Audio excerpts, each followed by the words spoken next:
जुल्म फिर जुल्म है, बढ़ता है तो मिट जाता है। जुल्म फिर जुल्म है, बढ़ता है तो मिट जाता है। এখন আর পিছনে যাওয়ার রাস্তাই নেই, পিছনে পুলিশ আর সামনে স্বাধীনতা। অবশ্যই আমরা সম্মানের সাথে মৃত্যু গ্রহণ করতে রাজি আছি। आके सेहरा पे जमे या कफे আমাকে বলে আসছি আজকে যদি মরে যাই আমার রাষ্ট্রজনের রাস্তা কি কোনো আছে? या पाए सलासिल पे जमे तेरे बेदा আঙ্কেল আমার বাবা মা কেউ বাড়ি নাই, আমার ছোটবেলায় আমি ঘরের মধ্যে তালা দিয়ে রেখে আসছি। टपकेगा तो जम जाएगा। जुल्म फिर जुल्म है, बढ़ता কে এসেছে, কে এসেছে?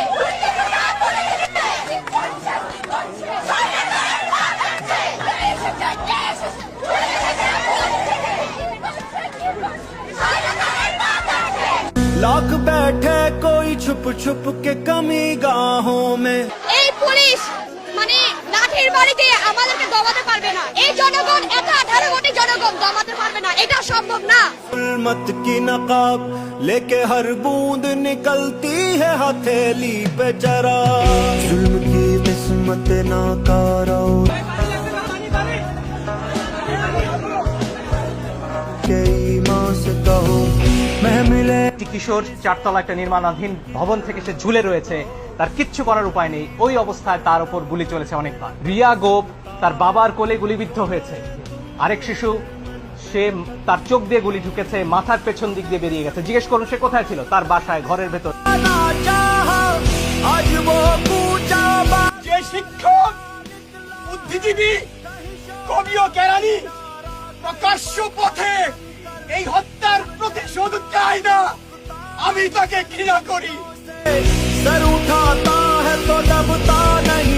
বুলেট আপনি দেখেছেন বাবা মায়ের আত্মনাদ, অভিশাপ আসমান কাঁপে। আপনাদের কাঁপে না? তার কাঁপে না? অভিশাপের ভয় হয় না? বুকগুলা চাচা হয়ে গেছে আমার সন্তানদের। আবার বুলেট বলবেন, কি বলবেন? এগুলো অস্ত্রের মুখে দাঁড়িয়ে আছে, আমাদের পয়সায় কেনা বুলেটে আমাদের সন্তানদের আপনারা বুলেট ছুটছেন। আর কত, আর কত? যারা এখনো ঘরে আছেন তারাও জানেন আর কতদিন ভয় পাবেন। ভয়েই থাকেন। একটা মারবেন 10টা আসবো, 10টা মারবেন লক্ষ আসবো। खून फिर खून है, टपकेगा तो जम जाएगा। जुल्म फिर जुल्म है, बढ़ता है तो मिट जाता है। खून फिर खून है, टपकेगा तो जम जाएगा।